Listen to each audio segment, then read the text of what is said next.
Bonjour. Chers amis, nous sommes censés vivre en démocratie. Qu'est-ce que c'est que la démocratie? C'est le fait que le peuple s'exprime, dégage des majorités, et ces majorités, cette organisation politique qui se met en place, est censée travailler pour régler les problèmes et que tout marche pour le mieux dans cette démocratie. Sachant d'ailleurs, entre parenthèses, que le premier des droits, dont le premier des devoirs pour ceux qui sont élus, c'est d'assurer la sécurité des citoyens, parce que sans sécurité, plus rien n'existe. Aujourd'hui, la situation du pays est difficile. Pratiquement tous les secteurs d'activité se déroulent mal et ne satisfont pas les Français.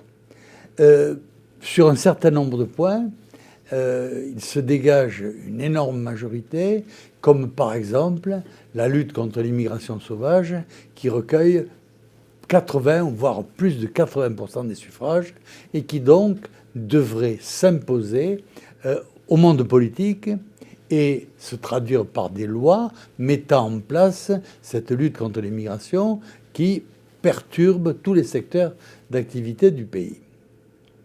Or, nous apercevons aujourd'hui que ce n'est pas possible. Les majorités des citoyens ne sont pas à même de changer, de faire évoluer les institutions, de faire évoluer les lois, et on nous dit que les lois sont figées et qu'on ne peut plus agir là-dessus. Donc, si c'est vrai, nous ne sommes plus en démocratie. S'il n'est pas possible de changer une loi dont les effets sont négatifs, eh bien, nous ne sommes plus en démocratie. Et cela va encore plus loin, puisque quand il y a des lois qui permettent de limiter un petit peu cette invasion, eh bien, les juges sont à même d'empêcher qu'elle s'exécute. On le voit avec le ministre de l'Intérieur qui n'a pas pu faire repartir chez lui une personne qui appelait à la haine contre la France et les Français. Donc nous sommes dans une situation bloquée. Cette démocratie ne marche plus et on est obligé de dire que cette confiscation des lois par les juges, qui font que la loi ne peut plus évoluer, eh bien, nous met dans une situation de dictature.